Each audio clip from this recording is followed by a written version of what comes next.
السلام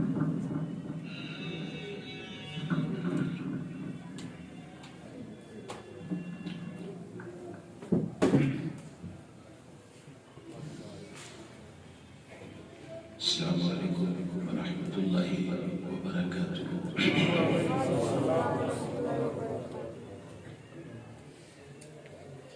الحمد للہ وکفی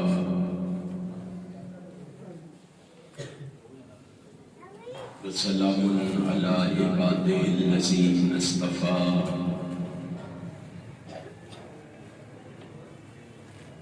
اما بعد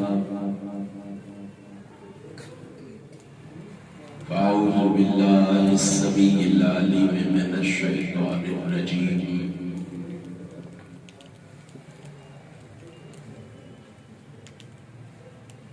ذالک الکتاب لا ریب فیہ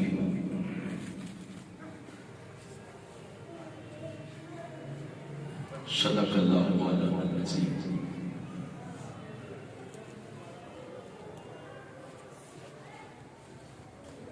ہر قسم کی تعریف و ثنا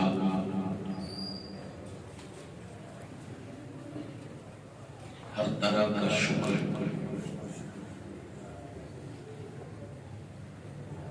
تمجید اور بزرگی اس ذات کے لیے ہے جس نے اس کائنات کو بنایا اور سجایا ہے۔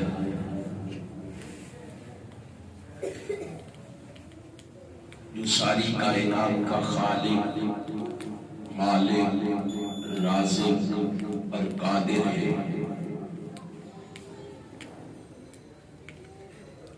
جو ساری کائنات کا داتا، دستگیر، غوث اعظم، غریب نواز، رب نواز، لاجواب، رنج بخش اور گنج بخش،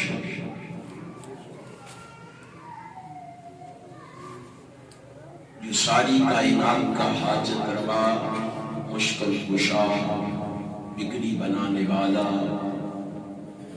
نفع نقصان کا مالک، پروردگار اور پالنہار ہے۔ اس رب العالمین کی مختصر حمد و ثنا کے بعد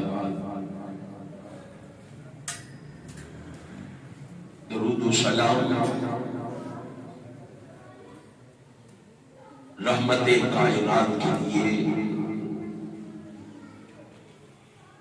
جنہیں رب کائنات نے امام المرسلین، شفیع المذنبین، راحت المسکین، رحمت للعالمین اور خاتم النبیین بنا کر اس کائنات میں مبعوث فرمایا ہے۔ اس رسول برحق پر بارش کے قطروں سے، درختوں کے پتوں سے، ریت کے ذروں سے، آسمان کے ستاروں سے، سورج کی کرنوں سے، چاند کی شعاعوں سے بڑھ کر درود و سلام کے بعد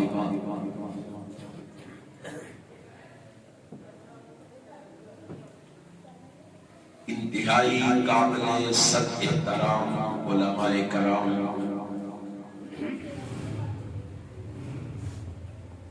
اور سامعین محترم،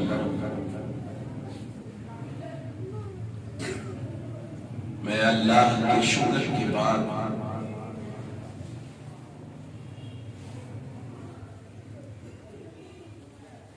اپنے بزرگ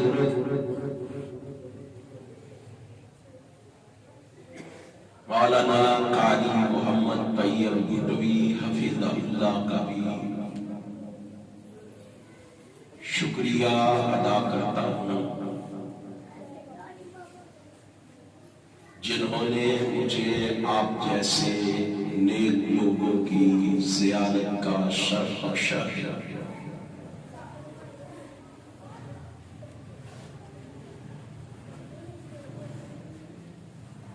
میں آپ احباب سے گزارش کروں گا، خلوص دل سے اللہ سے میرے لیے یہ دعا فرما دیں، رب کائنات مجھے حق اور سچ کہنے کی توفیق عطا فرما دے۔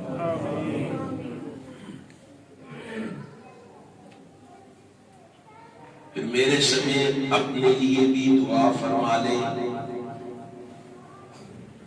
کہ رب کائنات ہمیں سن سنا کے اس پر عمل کی بھی توفیق عطا فرما دے۔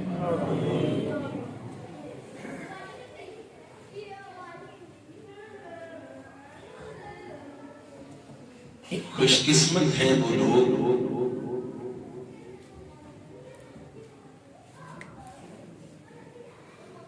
جن کے بچوں کے سینوں کو اللہ نے قرآن کے نور سے منور فرمایا ہے۔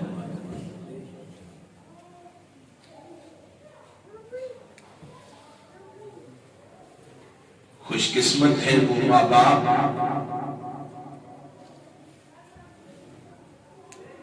جن کے وہ بچے ہیں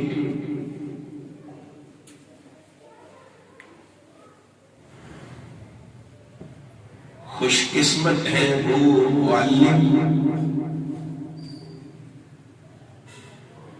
جس نے ان کو قرآن پڑھایا ہے۔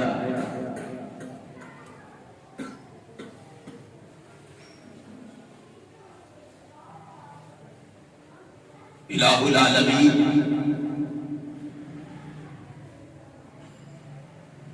ہم تجھ سے التجا اور دعا کرتے ہیں،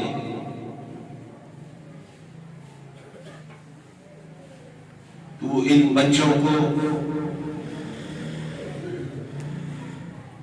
قرآن پڑھ کر اس کو سمجھ کر ہمارے سمیت سب کو اس پر عمل کی بھی توفیق عطا فرما۔ آپ بھی خوش قسمت ہیں جو اس وقت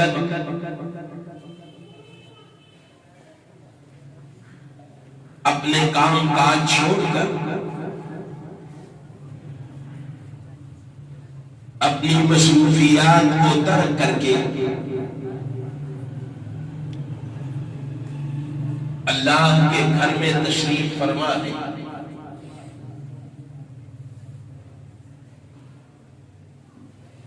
آپ کو نہیں معلوم آپ جب یہاں سے فارغ ہو کر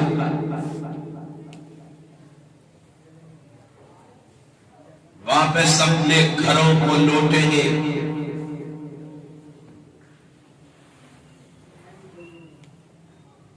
تو رب کائنات آپ کو کتنے اجر و ثواب سے نواز کے واپس لوٹائے گا۔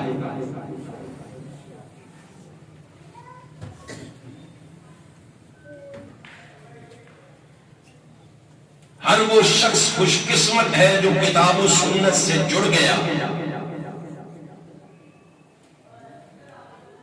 جس نے بھی اپنا تعلق، اپنا ناطہ، اپنا رشتہ اس کتاب سے جوڑ لیا ہے، استوار کر لیا ہے۔ اللہ نے اس کو بڑی عظمتوں سے نوازا ہے۔ آمینہ کے لال کہہ گئے کہ جو شخص ان اللہ یرفع بہذا الکتاب اقواما ویضع بہ آخرین،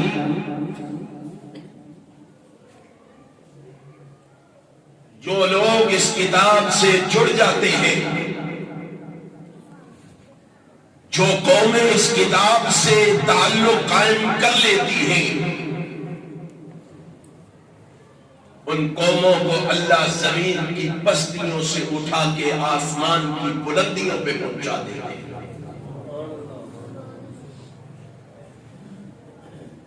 اور جو قومیں اس سے ناطہ اور رشتہ توڑ لیتی ہیں، اس سے منہ پھیر لیتی ہے، اللہ ان کو آسمان کی بلندیوں سے اٹھا کے زمین کی عمیق گہرائیوں میں دفن کر دیتے ہیں۔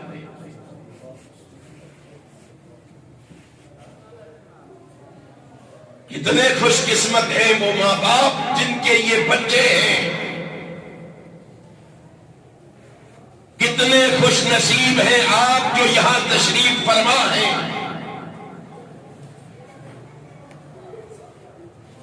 آؤ تمہاری خوش قسمتی تمہیں اپنے آقا مولا جناب محمد کی زبان سے سناتا ہوں۔ آپ کا جو فرمان میں پڑھنے جا رہا ہوں، آپ کا جو ارشاد میں آپ کو سنانے جا رہا ہوں، اس کو امام حاکم نے مستدرک حاکم میں بیان کیا ہے، امام بہقی نے سنن کبریٰ میں بیان کیا ہے۔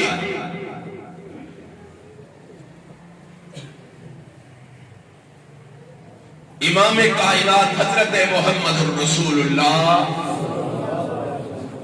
صلی اللہ علیہ وسلم نے فرمایا، من جاء مسجدنا ھذا،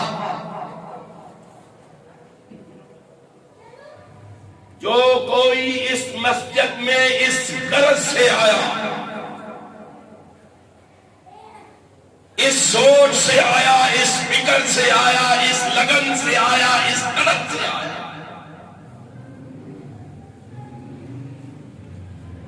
کیا خواہش ہے اس کی، کیا تمنا ہے، کیا آرزو ہے، کام کاج چھوڑ کے کیوں یہاں آیا ہے، یتعلم خیرا او یعلمہ، اس کی خواہش یہ ہے کہ میں مسجد چلتا ہوں، مسجد جاتا ہوں، مسجد میں حاضری دیتا ہوں، وہاں جا کے میں قرآن پڑھوں گا یا پڑھاؤں گا، سیکھوں گا یا سکھاؤں گا، قرآن کی باتیں، قرآن کا باز، قرآن کا درس، قرآن کی تقریر پہنچاؤں گا یا سامنے بیٹھ کے سنوں گا۔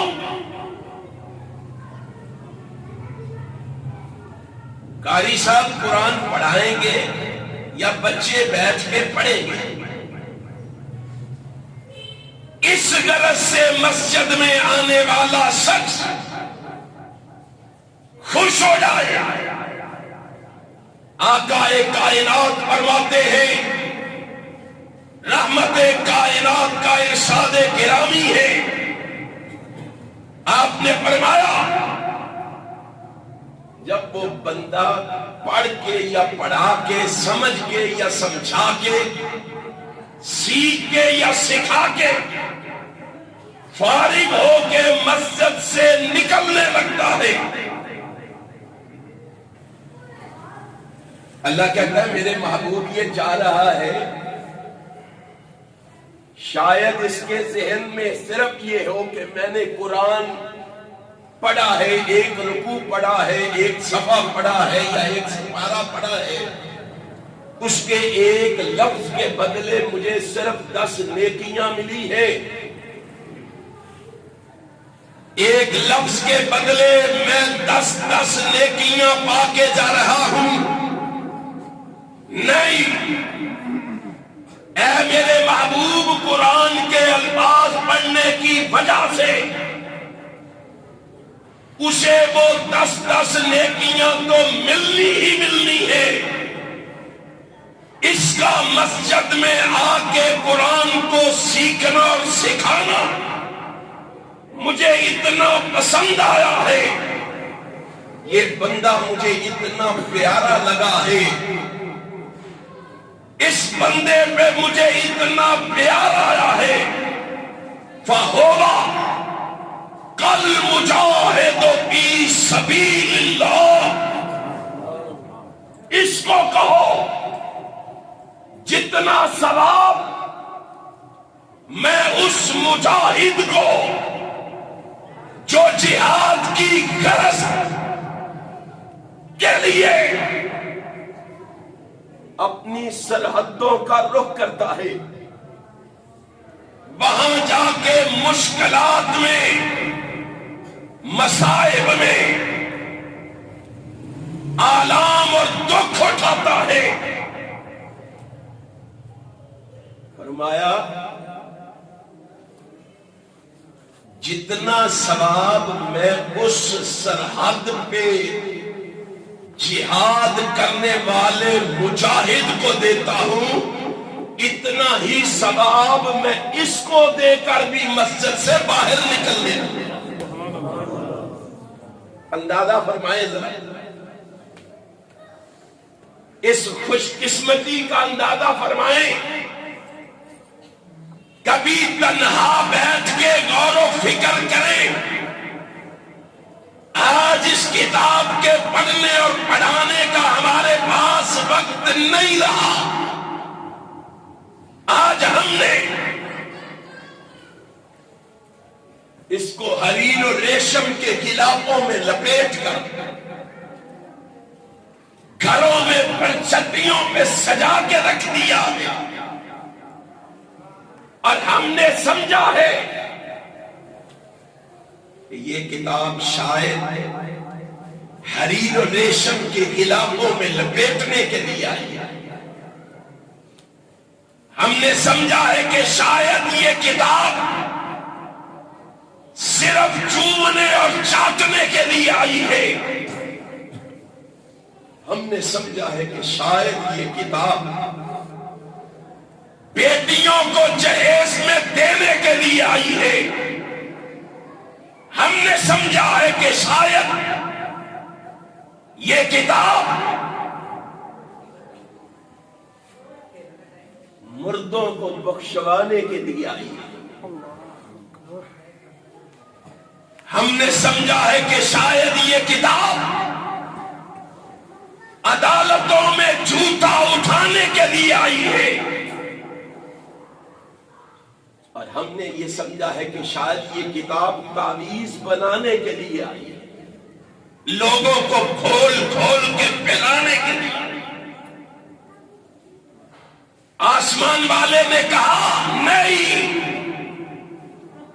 یہ کتاب اس لیے نہیں آئی، بلکہ ان ھذا القرآن یہدی للتی ہی اقوم، یہ قرآن تمہیں راہ راست دکھانے آیا ہے، صراط مستقیم پہ چلانے آیا ہے، تمہیں جہنم سے بچا کے جنت پہنچانے آیا ہے۔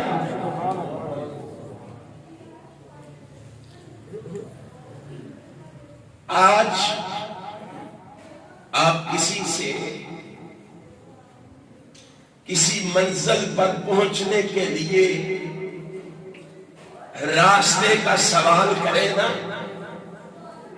تو وہ یہی کھڑا ہو کے تمہیں کہے گا دائیں چلے جانا، بائیں چلے جانا، سیدھا چلے جانا، کوئی منزل تک پہنچانے کے لیے ساتھ نہیں جاتا۔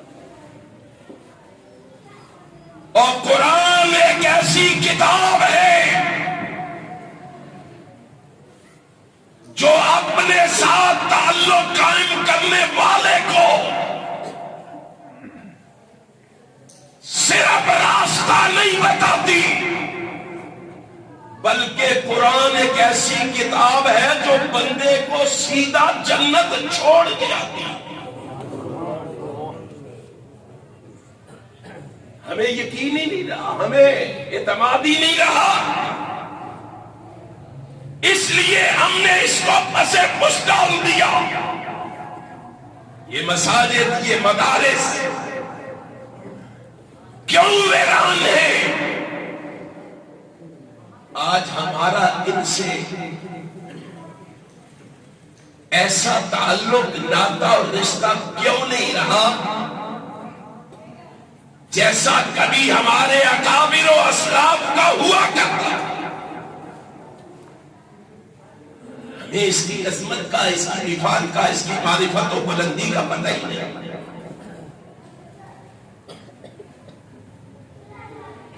ایک روایت امام طبرانی نے معجم الکبیر میں بیان کی ہے، اور اسی روایت کو امام منذری نے ترغیب و ترہیب میں بھی بیان کیا ہے۔ امام کائنات حضرت محمد رسول اللہ صلی اللہ علیہ وسلم فرماتے ہیں، من غدا الی المسجد لا یرید، جو شخص مسجد میں اس غرض سے آیا اور کوئی تمنا نہیں اور کوئی آرزو نہیں اور کوئی خواہش نہیں کہ میں مسجد میں جاؤں گا، الا ان یتعلم خیرا او یعلمہ،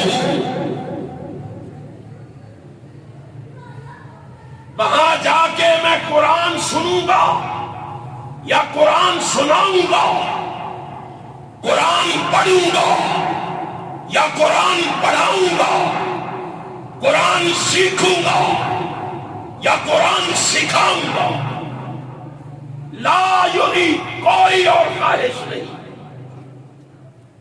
اور یہاں رک کر میں ایک بات کہنا چاہتا ہوں، روز اول سے لے کے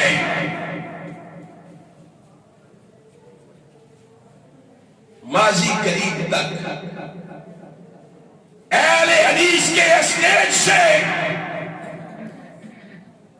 اہل حدیث کے محراب و منبر سے آواز آتی تھی، یا اللہ کے قرآن کی آتی تھی یا جناب محمد کے سچے فرمان کی آتی تھی۔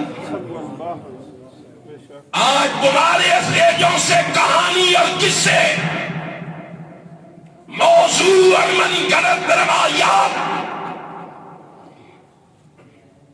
ہمارے کانوں سے ٹکراتی ہے۔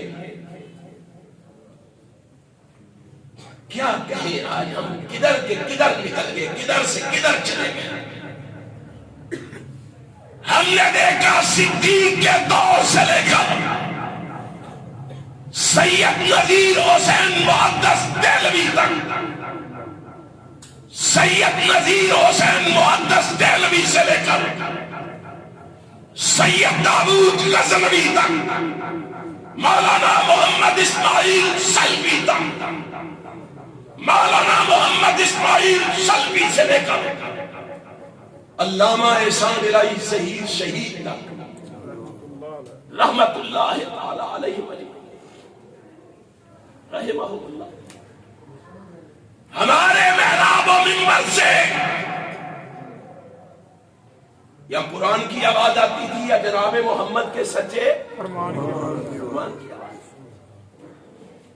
آج حیرانگی ہوتی ہے ہمارے اجتماعات میں کوئی یہ نہیں کہتا قرآن کی آیت سناؤ، اندر شعر سناؤ۔ کیا مزاج بنا دیا ہے ہم نے، کس طرف لے گئے ہیں ہم باتوں تبلیغ کو۔ سنو، کائنات کے اندر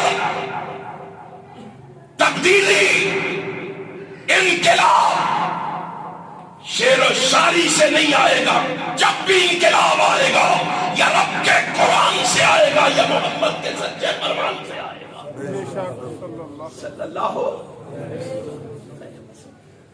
فرمایا جو اس غرض سے مسجد میں آئے، اس غرض میں مسجد میں آئے، میں وہاں جاؤں گا، میرے سینے کو آنے والا قرآن اور حدیث کے نور سے منور کرے، میں قرآن سیکھوں گا، سکھاؤں گا، پڑھوں گا، پڑھاؤں گا۔ امام کائنات جناب محمد صلی اللہ علیہ وسلم نے فرمایا، اللہ ایسی نیت لے کے آنے والے پر اتنا خوش ہوتا ہے، اتنا خوش ہوتا ہے، کان لہو کا حاجن دامن حجتہ.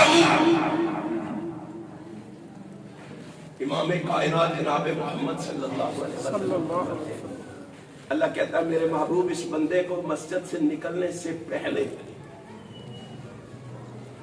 بشارت دے دے کہ قرآن کے لفظ کی نیکیاں جو تجھے ملنی ہے وہ تو ملنی ہے، اس کے علاوہ تمہیں اضافی اجر یہ دے کے بھیج رہا ہوں کہ تجھے ایک مکمل حج کا ثواب عطا کر کے بھیجا.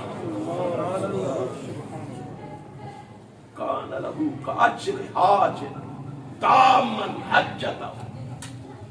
مکمل حج پتہ ہے کسے کہتے ہیں؟ کہ بندہ اس محلے سے احرام باندھ کے بیت اللہ پہنچا، وہاں مناسک حج ادا کر کے واپس لوٹے، جتنا اللہ اس کو حج کا ثواب دے گا اتنا ہی آپ لوگوں کو اللہ حج کا ثواب دے کے واپس لوٹائے گا. کاش ہمیں ان مجلسوں کے مقام و مرتبے کا علم ہوتا، کاش ہمیں ان کی فضیلت کا پتہ ہوتا. آج کبھی ہم اس طرح نہ کریں. آج قرآن کو ہم کبھی پسند نہ ڈالیں. قرآن کریم کی تلاوت کبھی ترک نہ کرتے، کبھی نہ چھوڑتے. جتنی بیماریاں اور پریشانیاں ہیں گھروں میں، بے امنی اور بے چینیاں ہیں،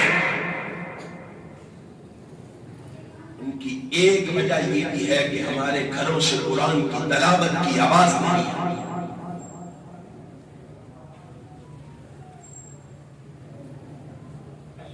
آپ کو پتہ ہے تلاوت کرنے والا رب کو کتنا محبوب ہے. ابھی میرے بھائی عدنان صاحب تلاوت کر رہے تھے، اللہ ان کی زندگی میں برکت فرمائے. جاؤ جامعہ ترمذی اٹھاؤ، جامعہ ترمذی کے اندر حسن سند کے ساتھ روایت موجود ہے. امام کائنات فخر موجودات نبی مکرم رسول معظم سرور عالم حضرت محمد الرسول اللہ صلی اللہ علیہ وسلم کے ایک صحابی انتقال دنیا سے. کائنات کے امام، کائنات کے رہبر کو اطلاع ملی آپ کا فلاں صحابی فوت ہو گیا، وفات پا گیا. نبی کائنات حضرت محمد رسول اللہ صلی اللہ علیہ وسلم اپنے گھر سے اٹھے، آپ سیدھے اس صحابی کے گھر پہنچے. نبی کائنات صلی اللہ علیہ وسلم اس کے گھر میں پہنچے. آپ نے اپنی موجودگی میں اس کو غسل دلوایا، اس کو کفن پہنوایا، اس کو چارپائی پہ لٹایا، جنازہ اٹھایا.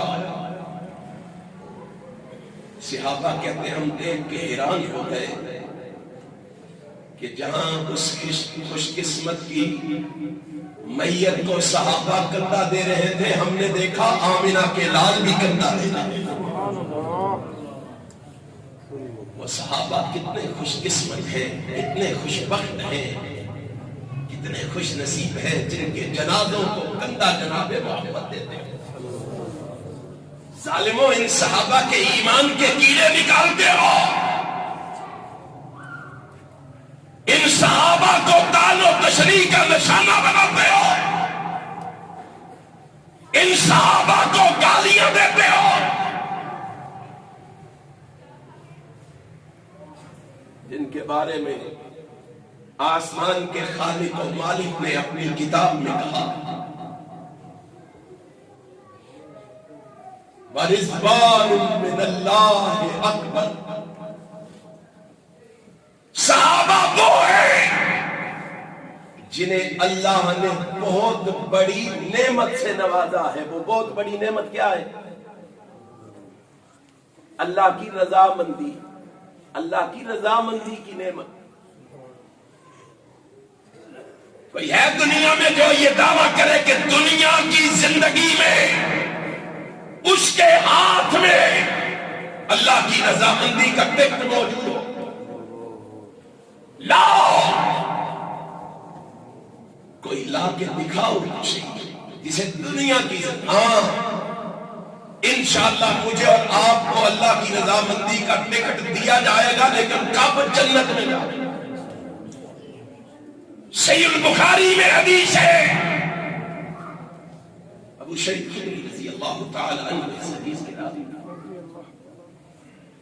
نبی کائنات حضرت محمد رسول اللہ صلی اللہ علیہ وسلم نے فرمایا بندہ جنت میں چلا جائے گا، جنتی جنت میں ہوں گے، اللہ کہے گا یہ کھانے پینے کی نعمتیں مل گئی، جنت مل گئی رہنے کے لیے، بتاؤ کوئی اور نعمت چاہیے؟ اللہ اتنی نعمتوں سے نواز دیا ہے، اب اور کسی نعمت کی کیا ضرورت باقی رہ گئی؟ فرمایا نہیں، ان نعمتوں سے بڑی نعمت آج تمہیں دوں گا. اللہ جنت سے بھی بڑی نعمت؟ فرمایا ہاں، جنت سے بھی بڑی نعمت. اللہ وہ کیا ہے؟ فرمایا احل علیکم رضوانی فلا اسخط علیکم بعدہ ابدا. ان تمام نعمتوں سے سب سے بڑی نعمت جو آج تمہیں عطا کرنے لگا ہوں وہ یہ ہے کہ خوش ہو جاؤ. آج میں اعلان کر کے کہتا ہوں میں تم سے راضی ہو گیا ہوں، کبھی تم سے ناراض نہیں ہوں گا. کیا عالم ہوگا خوشی کا اس دن ہمارا؟ کبھی سوچا ہے؟ کبھی غور و فکر کیا ہے؟ کیا عالم ہوگا جس دن رب کہے گا جاؤ میں تم سے راضی، آج کے بعد ناراض. لیکن یہ مجھے اور آپ کو کب کہا جائے گا؟ جنت میں جانے کے بعد. اور صحابہ تو وہ ہیں جنہیں رب کائنات نے دنیا کی زندگی میں اپنی رضامندی کا ٹکٹ ان کے ہاتھ میں تھما دیا. رضی اللہ عنہم ورضوا عنہ. اور دنیا جہان کے بسنے والوں سن لو، میں رب اعلان کر کے کہتا ہوں تم سارے نبی کے صحابہ سے ناراض ہوتے ہو تو ہو جاؤ. میں رب اعلان کر کے کہتا ہوں میں محمد کے صحابہ سے راضی ہو گیا. سبحان اللہ. ان کے ایمان کے پینے نکالیں، ان کو تان و تشریح کرتے ہو جن کے سینوں پر اللہ نے تمغے سجائے ہوئے. آج جنرل کے سینے پر سجے ہوئے تمغے دیکھ کر کوئی ڈرتا ہوا بات نہیں کرتا. پکڑا جائے گا، مارا جائے گا. کبھی سوچا ہے ان کے سینوں پر یہ تمغے کس نے سجائے؟ تم نے سجائے. لیکن یارو صحابہ تو وہ ہے جن کے سینوں پر تمغے بھی لگائے ہیں تو عرش والے خدا نے لگائے. اولئک هم المؤمنون، اولئک هم المفلحون، اولئک هم الصادقون، اولئک هم المفلحون، اولئک هم الراشدون، اولئک هم الفائزون، اولئک علی ھدی من ربہم، اولئک علیہم صلوات من ربہم ورحمہ. اولئک کتب فی قلوبہم الایمان اولئک الذین امتحن اللہ قلوبہم للتقوی، اور جن کے سینوں پر رب نے تمغے لگائے ہیں ان کے بارے میں بات کرتے ہوئے تمہیں کوئی خوف نہیں آتا، کوئی اللہ سے ڈر نہیں آتا؟ کیا تو جانتا نہیں ان بطش ربک لشدید، ان کے پکڑے ہوئے تو چھڑائے جا سکتے ہیں، رب کا پکڑا ہوا چھڑایا نہیں جا سکتا۔ نبی یہ کائنات حضرت محمد رسول اللہ صلی اللہ علیہ وآلہ وسلم اس کے جنازے کے ساتھ چل کے جاتے ہیں۔ کائنات کے امام جنازے کے ساتھ ساتھ جنازہ رکھا گیا، اللہ کے پیغمبر نے اس کی نماز جنازہ پڑھائی۔ کتنے خوش نصیب تھے۔ آج تلاش کرتے ہو کون سب سے زیادہ نیک ہے جو ہمارا جنازہ پڑھائے، پھر لوگ تذکرے کرتے ہیں اللہ کے ولی نے فلاں بندے کا جنازہ پڑھایا، بڑی شان والا ہے، بڑے مقام والا ہے، بڑے مرتبے والا ہے، بڑے متقی اور پرہیزگار شخص نے اس کا نماز جنازہ پڑھایا۔ اور ظالموں کبھی یہ بھی سوچ لو وہ کتنی عظمت کا مالک ہوگا جس کا جنازہ جناب محمد پڑھا رہے ہیں صلی اللہ علیہ وسلم۔ صحابہ کہتے ہیں اللہ کے پیغمبر جناب محمد رسول اللہ صلی اللہ علیہ وسلم نے اس کے لیے بڑی عاجزی انکساری کے ساتھ بڑی لمبی دعائیں فرمائی۔ کیا کیا نبی نے؟ بڑی عاجزی اور انکساری کے ساتھ بڑی لمبی دعائیں فرمائی۔ ہماری کوشش کیا ہوتی ہے؟ بڑا پڑھایا جنازہ مل جائے، ہمیں ریڈی میڈ جنازہ مل جائے۔ حیرانگی کی بات ہے، میں نے بڑے بڑے اہل حدیث ذمہ داران لوگوں کو بھی دیکھا ہے، وہ بھی کہتے ہیں لوگ دنیا دار آئے نے جنازہ ہلکا رکھا، اس دن بھی مرنے والے کا خیال نہیں، آنے والے دنیا داروں کا خیال ہے۔ کیا یہ محبت ہے مرنے والے سے؟ یہ پیار ہے مرنے والے سے؟ یہ عقیدت اور ارادت ہے مرنے والے سے؟ اہل حدیث تو کیوں بھول گیا؟ تیرے آقا فرما کے گئے تھے جب بندہ ان سبوں میں کھڑا ہو کر اذا صلیتم علی المیت فاخلصوا له الدعاء، ان سبوں میں کھڑے ہو کر خلوص سے، عاجزی سے، انکساری سے، پیار سے، محبت سے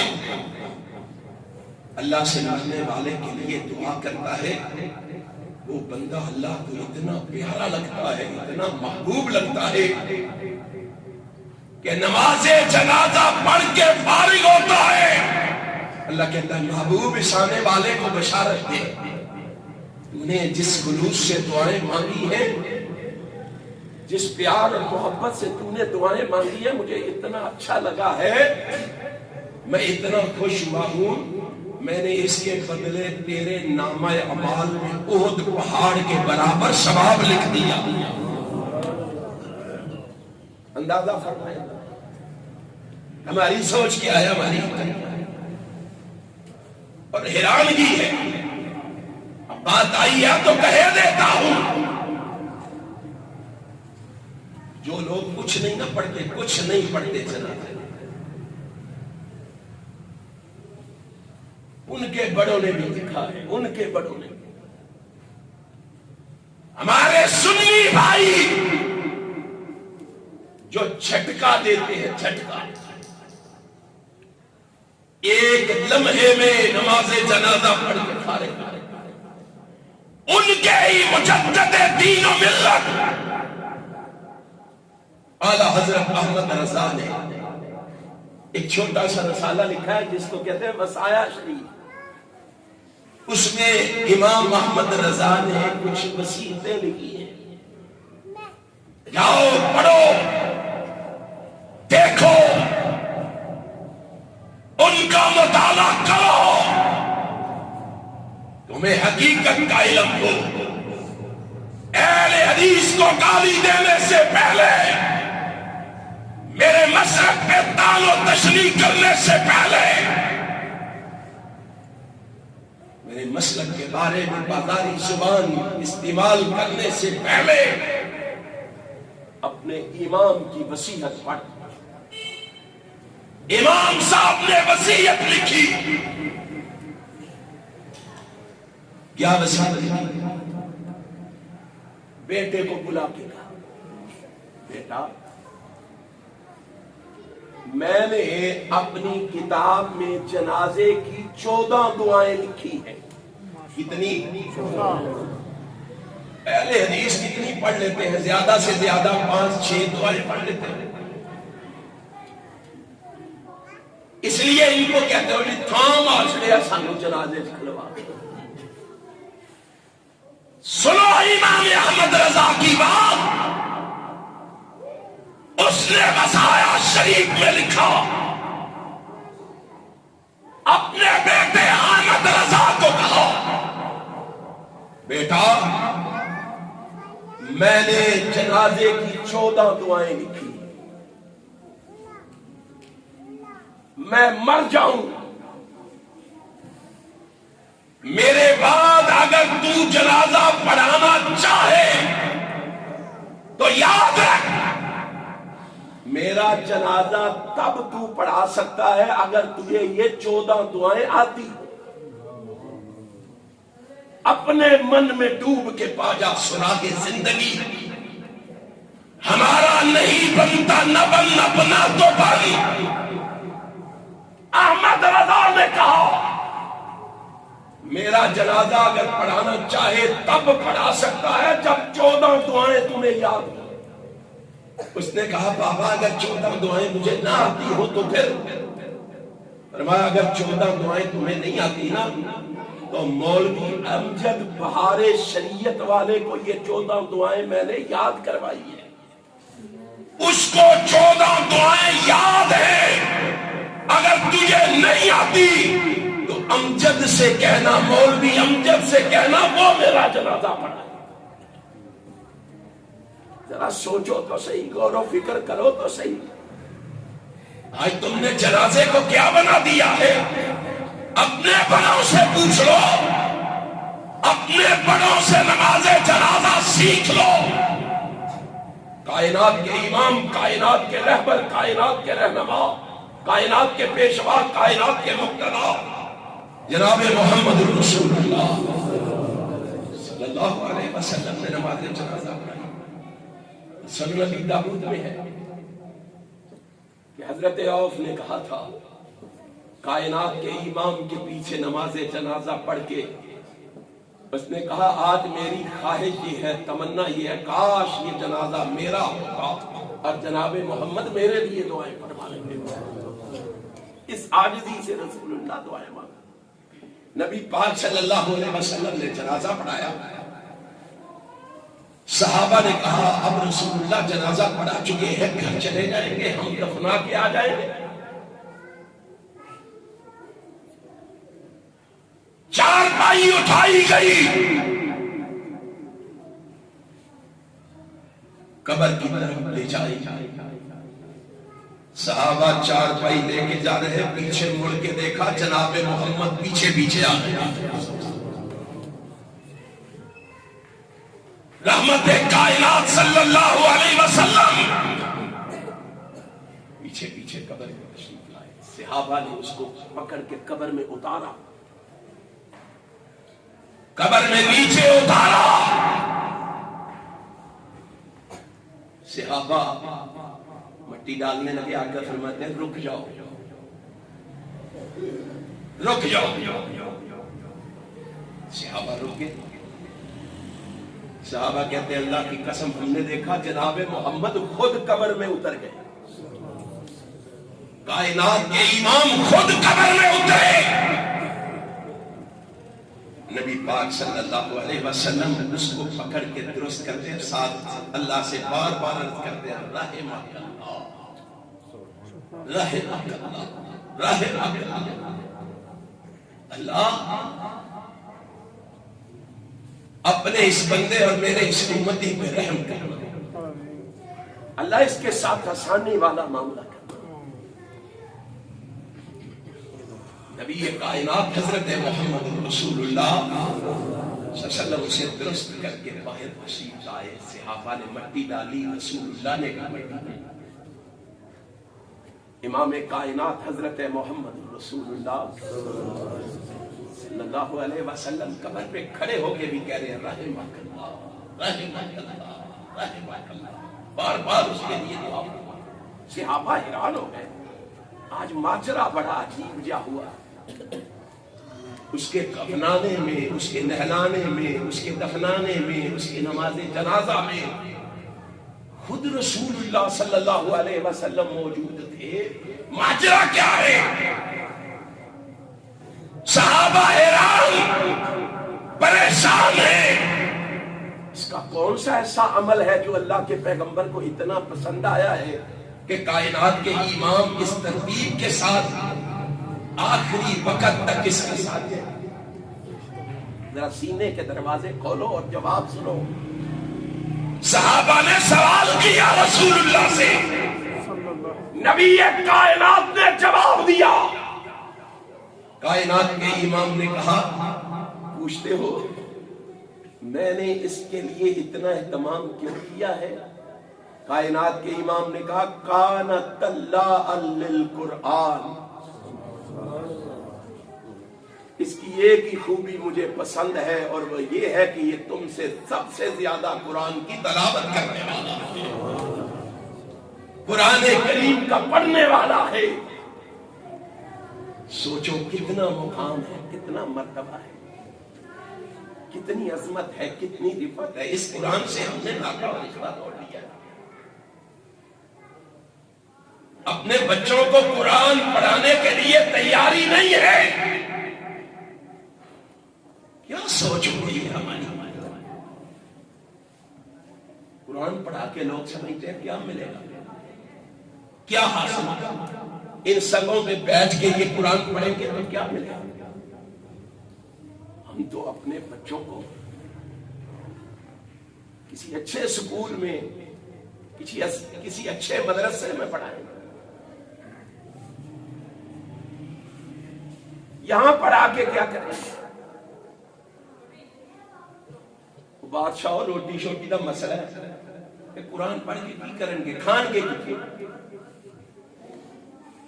اس کو انجینئر بنائیں، بناؤ جو جی چاہتے ہو بناؤ، کوئی رکاوٹ نہیں ہے، لیکن اسے سب سے پہلے اللہ کا قرآن پڑھاؤ، رسول اللہ کا فرمان پڑھاؤ۔ روٹی کی اور کہاں یاد آئے مجھے شیخ القرآن مولانا محمد حسین شیخ، وہ فرمایا کرتے تھے، میں نے ایک بندے کو کہا کہ بچوں کو جو قرآن پڑھانا، مولوی صاحب سکول پڑھانے اتھے پڑھانا گے کھان گے، کہنے لگے آپ کو کیا معلوم ہے، تم کہتے ہو یہ کہاں سے کھائیں گے، روٹی کا مسئلہ ہے، ان کی روٹی کے لیے فکر مند ہو، اللہ کی قسم قرآن والے رہے، قرآن والوں کی بھینسیں بھی روٹی نہ کھاتی، روٹی کے ڈر سے مسجد اور مدرسے میں نہیں بھیجتے۔ کبھی سوچو تو صحیح، اللہ کی کتنی رحمتیں ہوتی ہیں اس وقت، کتنی برکتیں ہوتی ہیں۔ آج تمہاری سوچ اور فکر یہ ہے، تمہاری لگن اور تڑپ یہ ہے کہ ہم انگلش پڑھائیں گے اور یہ بڑے بڑے سکولوں میں پڑھ کے اسمبلیوں میں جائیں گے، یہی سوچ ہے۔ میں نے کہا کاش تم نے کبھی ایک آنکھ سے دیکھا ہے، دوسری آنکھ سے بھی دیکھا ہوگا۔ اللہ کی قسم اگر تیرے بچے انگریزی سکولوں میں پڑھ کے اسمبلیوں میں جائیں گے، ان مسجدوں کی صفوں میں بیٹھ کر قرآن پڑھنے والے بچے قرآن پڑھ کے سیدھے جنت میں جائیں گے۔ کبھی سوچو تو صحیح، کبھی غور و فکر کرو تو صحیح، کبھی دھیان دو تو صحیح۔ کہتے ہو انگریزی اس لیے پڑھائیں گے، اس کے خلاف نہیں ہے۔